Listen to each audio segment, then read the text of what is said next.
Technical ও সাংবিধানিক অসঙ্গতির কারণ দেখিয়ে সংবিধান সংস্কার পরিষদের সদস্য হিসেবে শপথ গ্রহণ করেননি বিএনপির নবনির্বাচিত সংসদ সদস্যরা। আজ মঙ্গলবার সকালে জাতীয় সংসদ সচিবালয়ের শপথ কক্ষে উপস্থিত হয়েও তারা এই অনড় অবস্থান ব্যক্ত করেন। তবে দলের চেয়ারম্যান তারেক রহমানের উপস্থিতিতে তারা সংসদ সদস্য হিসেবে সাধারণ শপথ বাক্য পাঠ করেছেন। পালন করিব। বিএনপির স্থানীয় কমিটির সদস্য সালাউদ্দিন আহমেদ জানান, বর্তমান সংবিধানে সংবিধান সংস্কার পরিষদ সংক্রান্ত কোনো বিধান বা শপথের নির্দিষ্ট ফর্মুলা এখনও অন্তর্ভুক্ত করা হয়নি। তিনি ব্যাখ্যা করেন, শপথের বৈধ ফর্মটি সংবিধানের ৩য় তফসিলে থাকতে হয়। গণভোটের রায় অনুযায়ী এই পরিষদ গঠিত হলেও যতক্ষণ না এটি সাংবিধানিকভাবে গৃহীত ও তফসিলে যুক্ত হচ্ছে ততক্ষণ এতে অংশ নেওয়ার কোনো আইনি ভিত্তি নেই। দলীয় সিদ্ধান্তটা জানালাম।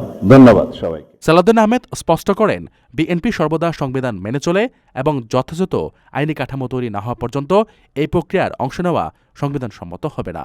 দলের চেয়ারম্যান তারেক রহমানের নির্দেশেই তারা এই সিদ্ধান্ত নিয়েছেন। মূলত সংস্কার পরিষদের কার্যকারিতা ও বৈধতা নিয়ে সাংবিধানিক অস্পষ্টতা দূর না হওয়া পর্যন্ত বিএনপি এ অবস্থান বজায় রাখবে। বিধান করা যাবে বিধায় আমরা এখন প্রবাসীদের জন্য নির্মাণ হচ্ছে দেশের প্রথম স্মার্ট সিটি, যেখানে থাকছে স্কুল, মসজিদ, হাসপাতাল, সুইমিং পুল, হেলিপ্যাড, পাঠাগার, জিম, সুপারমার্কেট, শিশু পার্ক সহ সকল নাগরিক সুবিধা। মাত্র ৩০ লাখ টাকা বিনিয়োগে মিলছে আকর্ষণীয় ফ্ল্যাট। প্লাটিনাম ইনভেস্টরদের জন্য ঢাকা বিমানবন্দরে ভিআইপি প্রোটোকল সুবিধা। বিস্তারিত জানতে যোগাযোগ করুন স্ক্রিনে দেয়া হোয়াটসঅ্যাপ অথবা ইমো নাম্বারে।